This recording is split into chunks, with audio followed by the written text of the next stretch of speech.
when I tried to throw to Mims? Or which the one that you threw at the very end of the game before you guys played? Third and one. You threw Michael at the card or the sideline. Oh, right. I mean, we called a play for a guy in the boundary. They gave us a coverage where I couldn't work it, so the play that we called was I was trying to get the ball to Conk. Pretty much they double teamed him. You can look at it that way. So I just tried to go across the board and just tried to find an outlet to somebody to make a play there. When your defense is playing as well as it is, how frustrating was it to not be able to get anything going? Yeah, it's super frustrating. It was a frustrating day, of course. I feel like I had some balls that got away from me, but we got to find a way as an offense. We got to do some digging, watch the film, and see what we can do better. Aside from the first time you played New England, aside from the turnovers, you were able to move the ball up and down the field, offensively. Why today did they dramatically change what they did from the first game to the second? No, it was the same. I mean, I think you got to put into account it's windy as hell out there too, guys. There's times where you can't just completely try and take these shots down the field. I mean, you can see how much it's moving out there. So, we were trying to establish the run game.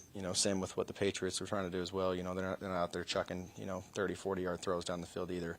But we got to find a way. I got to find a way to make the easy ones on the sideline and try and let my guys get on the outside and run. But really it just comes down to execution. How tough will it be to shake this one off, Zach, just losing like that in the last seconds? Yeah, I mean, obviously it sucks to lose that way, but we're going to move on from it and learn from it. Zach, you guys put so much onto you guys talked a lot about this game and wanting to play it and so forth. What does that do to your momentum? What does that do to anybody's confidence when things go the way they did today? Yeah, nothing. I mean, we've won some big games. We've lost some games, obviously, that we want back. So we're going to move on, learn from this one, and we got Chicago next week. It looked like CBS cameras caught Garrett and Denzel a little upset after a couple of the missed passes. Did they say anything to you, or have you talked to them on the sideline after that, or just heat of the moment? No, I mean, we're all close. We're all talking and communicating. I mean, there's stuff that, I want them to do different. I get frustrated as well. And then there's stuff that, I miss a throw high there, and they're frustrated as well. So, I mean, it goes both ways. This isn't anyone pointing fingers here. This is everybody, taking accountability here, and everyone's trying to get better.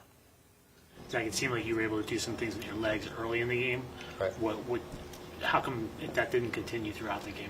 Yeah, they got a little bit of pass rush in the second half, and then they started spying a little bit and had someone on the back end. So, was just trying to get some completions. Pass rush particularly, did you guys get rattled by it, given as many times they got into the backfield? I don't think necessarily. Kind of just taking it one play at a time. We'll go watch the film and see.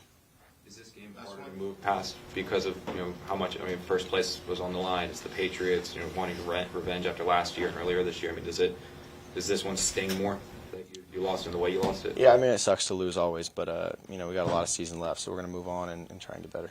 Thanks, everyone. As an offense, though, I mean, when you guys are only able to score 3 points, the defense only lets up 3 points. I mean, do you feel like you let the defense down at all? No. Thank you. Room's open.